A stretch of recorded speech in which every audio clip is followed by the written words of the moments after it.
ने प्रदेश कांग्रेस मुख्यालय में आयोजित पत्रकार वार्ता में कहा कि आष्टा में एक परिवार में पति पत्नी को प्रताड़ित कर आत्महत्या के लिए विवश कर दिल दहला देने वाली घटना हुई है।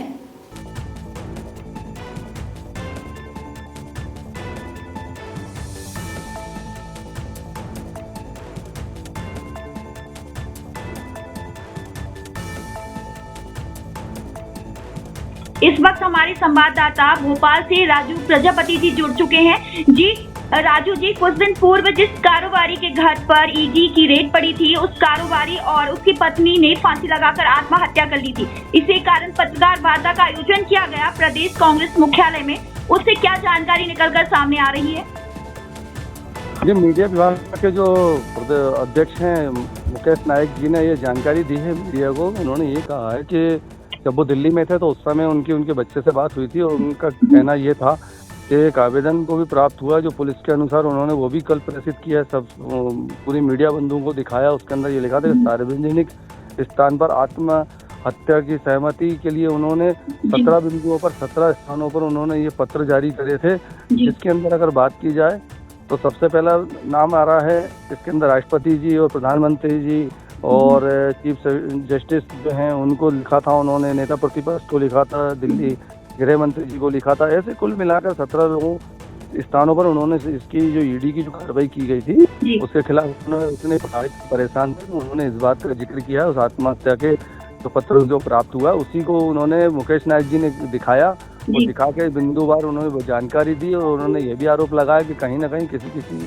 तरीके से जो भी आरोपी इसके अंदर हैं और जो दोषी पाए जाते हैं उनके खिलाफ सख्त से सख्त कार्रवाई करना चाहिए। जी, जैसा कि सुनने में आ रहा है कि मुकेश नायक को पीड़ित परिवार ने कॉल किया, तो कितने बार कॉल किया और क्या बात हुई? जी, उनको 3 से 4 बार कॉल किया था मुकेश नायक जी से, उनसे संपर्क भी हुआ था। उन्होंने ये भी इस बात की जानकारी दी कि 3 से 4 बार उनके बच्चे की बात हुई है। लगातार उनको जो परेशान किया जा रहा था ईडी के द्वारा, उनका कहना ये था कि जो ये संपत्ति दर्ज हुई है उसके अंदर जो इन्होंने जो प्रेस नोट जारी किया उसके आधार पर इसके बताया जा रहा था कि 10 लाख रुपए इनके यहाँ से नगद मिले थे और 17 ग्राम सोने की ज्वेलरी मिली थी। ये बात का भी जिक्र किया गया है उसके अंदर। लेकिन जब इनके से दस्तावेजों पे कोरे दस्तावेजों पे इन पे साइन करवाए गए हैं, ऐसा इस सुसाइड नोट के अंदर लिखा है। इस पर पूरी चीजों पे बिंदुवार पुलिस इसकी जांच कर रही है। अब देखना ये होगा, सबसे बड़ी बात यह है कि क्या उन दोषी व्यक्तियों के खिलाफ कार्रवाई होती है, क्या ईडी के खिलाफ पुलिस कार्रवाई करेगी या नहीं करेगी, या जो इसके अंदर दोषी पाए जाते हैं उन व्यक्तियों के खिलाफ कार्रवाई की जाएगी। जी, तमाम जानकारी के लिए राजू जी शुक्रिया। कल और परसों दोपहर को मेरे पास एक बच्चे का फोन आया।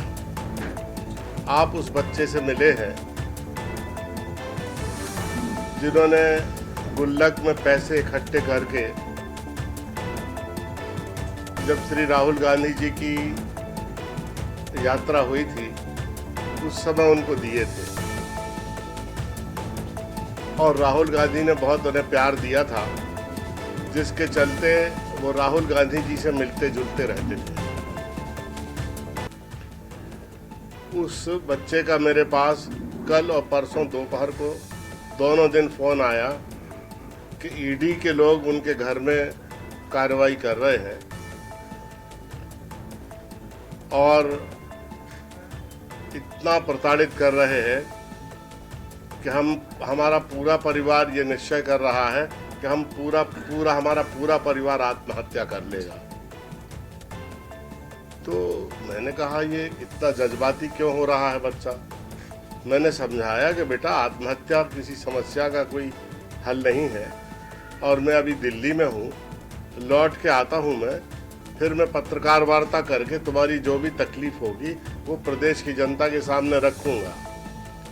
तो उसने कहा कि मेरे पिताजी के खिलाफ कल वो लोग FIR कर रहे हैं और अगर FIR करके उन्होंने अरेस्ट किया तो हमारे पूरे परिवार ने ये निश्चय किया है कि हम आत्महत्या कर लेंगे। आत्महत्या के अलावा हमारे पास और कोई चारा नहीं है। ऐसा 2 बार 2 दिन यही सेंटेंस उसने रिपीट किया मुझसे कि हम पूरे परिवार के लोगों ने निश्चय किया है कि हमको इतना दुख पहुंचा है, हमको इतना प्रताड़ित किया है, हमारे साथ इतना दुर्व्यवहार किया है कि हमारे पूरे परिवार ने ये निश्चय किया है कि हम आत्महत्या कर लेंगे। हमने कहा क्या किया है, तो बच्चा कहने लगा कि आप कल्पना करिए कि आपके सामने आपके पिताजी नीचे बैठे रहे और कोई दोनों लात उनके कंधे पर रख के कुर्सी में बैठा हो। ये हम लोगों के सामने ये हुआ है और हम लोगों को कितना दुख पहुंचा होगा आप इसकी कल्पना कर सकते हो। तो मुझे बहुत असामान्य सा लगा कि कोई अधिकारी ईडी का इस तरह का दुर्व्यवहार कैसे कर सकता है।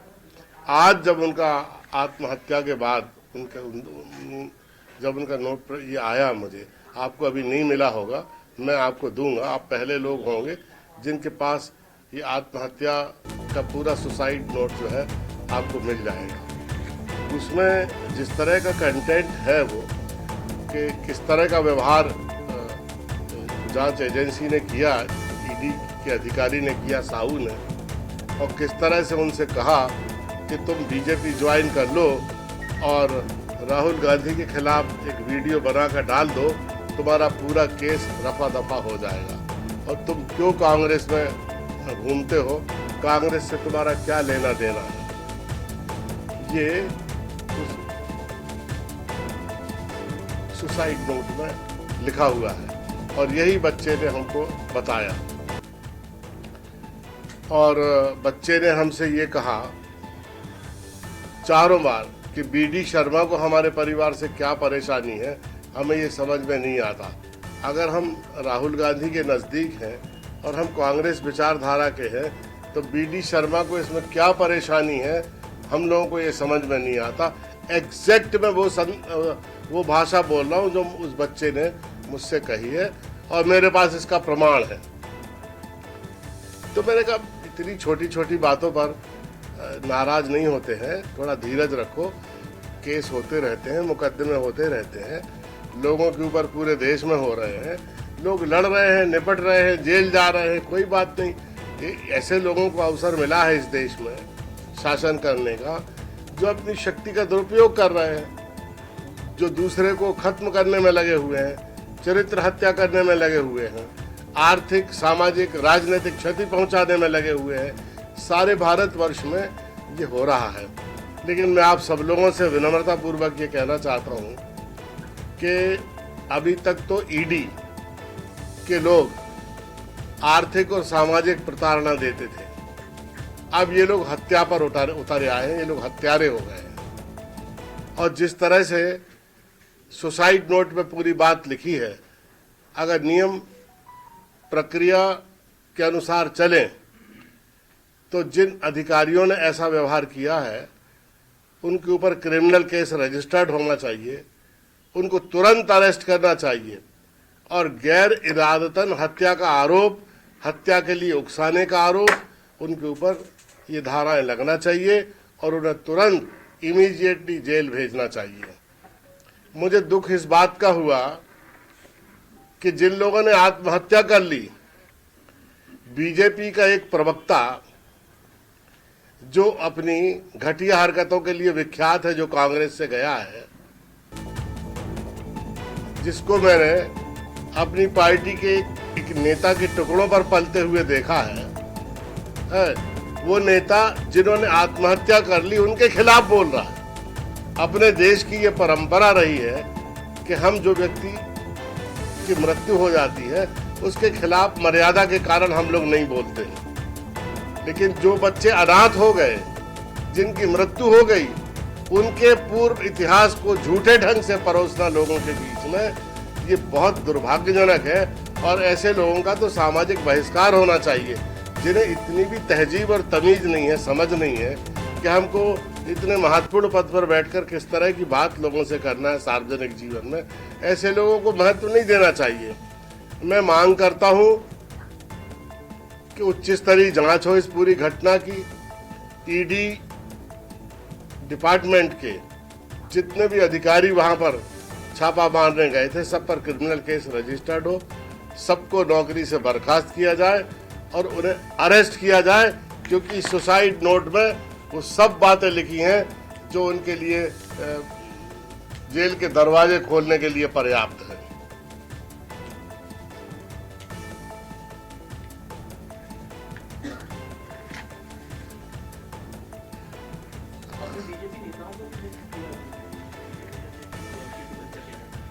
बच्चे ने मुझसे 4 बार ये कहा, चारों बार फोन करके कि हमारे परिवार से बीडी शर्मा को क्या परेशानी है।